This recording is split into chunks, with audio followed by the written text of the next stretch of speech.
Number. आज rational number का type देखते हैं। रैशनल नंबर का कितने टाइप हैं? रैशनल नंबर का टाइप आज देखते हैं। रैशनल नंबर का बताए थे पहला क्लास में। रैशनल नंबर 2 टाइप्स के होते हैं।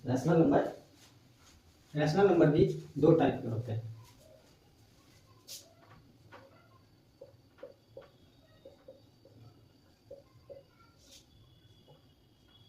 रैशनल नंबर 2 टाइप के, इंटीजर और दूसरा फ्रैक्शन। रैशनल नंबर के 2 टाइप देख रहे थे, एक इंटीजर और फ्रैक्शन। अब इंटीजर क्या है, फ्रैक्शन क्या है, दोनों को एक एक करके समझते हैं, फिर नेक्स्ट बात करेंगे। पहले इंटीजर देख लेते हैं। रैशनल नंबर को 2 पार्ट में बांटे, इंटीजर और फ्रैक्शन। अब इंटीजर को देखिए, इंटीजर का डेफिनेशन देखिए।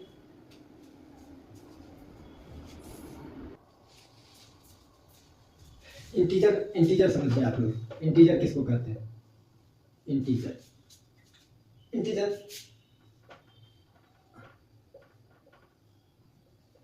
the combination of negative number, positive number and zero that present on number line are called integer। मतलब निगेटिव नंबर, पॉजिटिव नंबर और जीरो जो कि नंबर लाइन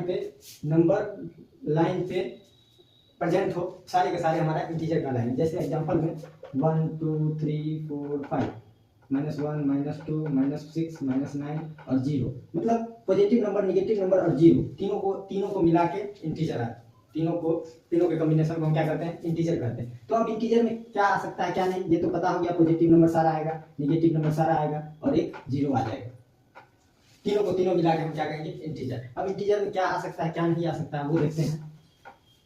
तो इंटीजर में हमें पता चल गया जो पॉजिटिव नंबर और नेगेटिव नंबर और जीरो के अलावा कुछ नहीं आना चाहिए। तो हमको तो पता है जो नंबर लाइन पे क्या क्या है, मतलब नंबर लाइन पे नेगेटिव, पॉजिटिव, 0 1 2 3 4 -1 नंबर लाइन पे अवेलेबल इधर नेगेटिव नंबर, इधर पॉजिटिव नंबर और ये जीरो, तीनों के कॉम्बिनेशन को हम क्या कहेंगे। लेकिन इसके बीच में हम पढ़े थे डेसिमल भी आ रहा था, 2 नंबर के बीच डेसिमल भी आ रहा था, 2 नंबर के बीच फ्रैक्शन भी आ रहा था, जो कि इंटीजर में ना ही डेसिमल आएगा ना ही फ्रैक्शन आएगा। कोई भी फ्रैक्शन रहे, कोई भी डेसिमल रहे, वो हमारा इंटीजर नहीं कहलाएगा। इंटीजर वही नंबर कहलाएगा जो पूरा का पूरा नंबर यानी फुल नंबर, मतलब कोई भी फ्रैक्शन बोलेगा 1/2 इंटीजर है नहीं है, 0.5 इंटीजर है नहीं है। क्यों? क्योंकि only positive number, negative number और जीरो, तीनों के अलावा दूसरा कोई भी नंबर आ जाए तो वो इंटीजर नहीं कहलाएगा। मतलब ये तो हमें पता चल गया जो इंटीजर के अंदर आ जाएगा ऑल पॉजिटिव, ऑल नेगेटिव और जीरो, मतलब ये तीनों को मिला के हमारा क्या होता है? इंटीजर को हम जेड से डिनोट करते हैं।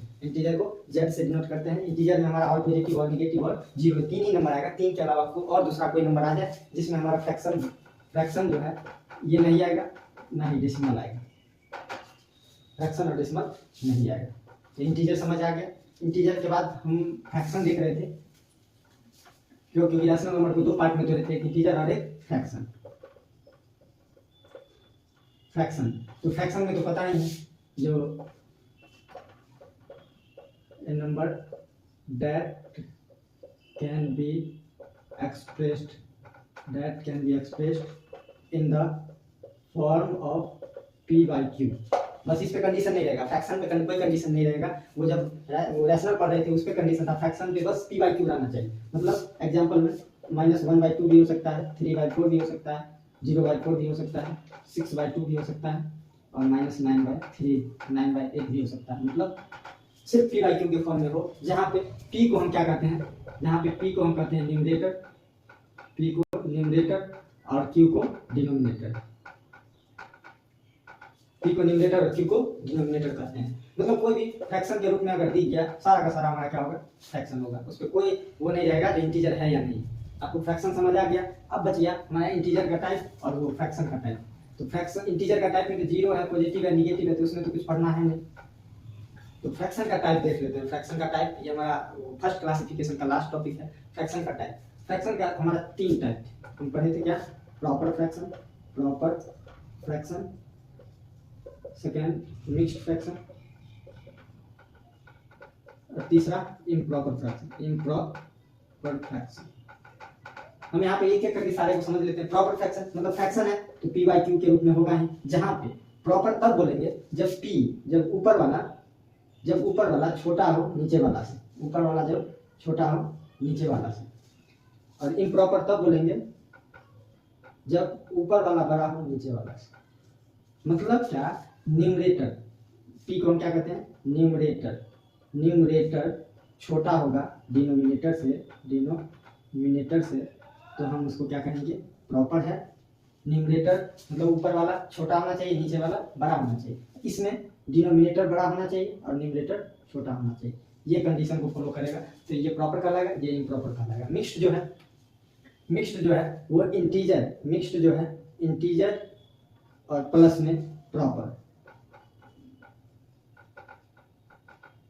मिक्स्ड फ्रैक्शन क्या होता है, इंटीजर और प्रॉपर फ्रैक्शन के मिक्स्ड कॉम्बिनेशन को हम मिक्स्ड फ्रैक्शन कहते हैं। जैसे इसका एग्जांपल में लिख लीजिएगा 1/2, 3/6, 2/5 एटसेट्रा, ये 3/2, 6/3 etc।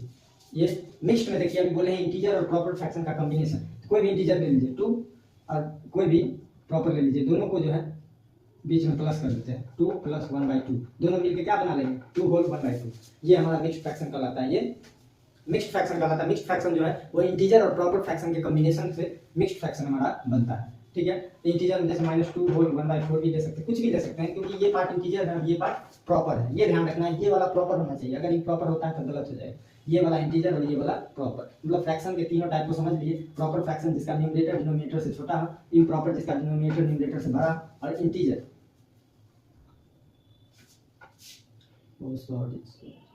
मतलब यहाँ पे न्यूमरेटर जो है वो बड़ा होना चाहिए डिनोमिनेटर से।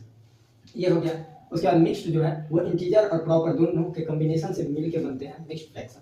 ये हमारा रहा फर्स्ट क्लासिफिकेशन का। सारे टॉपिक का डेफिनेशन के साथ, एग्जांपल के साथ सारा बता चुके हैं। अब अगले क्लास में आएंगे तो दूसरे टाइप का जो क्लासिफिकेशन बताए थे उसके बारे में बताएंगे। और उसके बाद जब ये दोनों क्लासिफिकेशन खत्म हो जाएंगे उसके बाद ग्राफ के मेथड से आपको हर एक चीज़ को बताया जाएगा ताकि माइंड में अच्छे से बैठे रहें।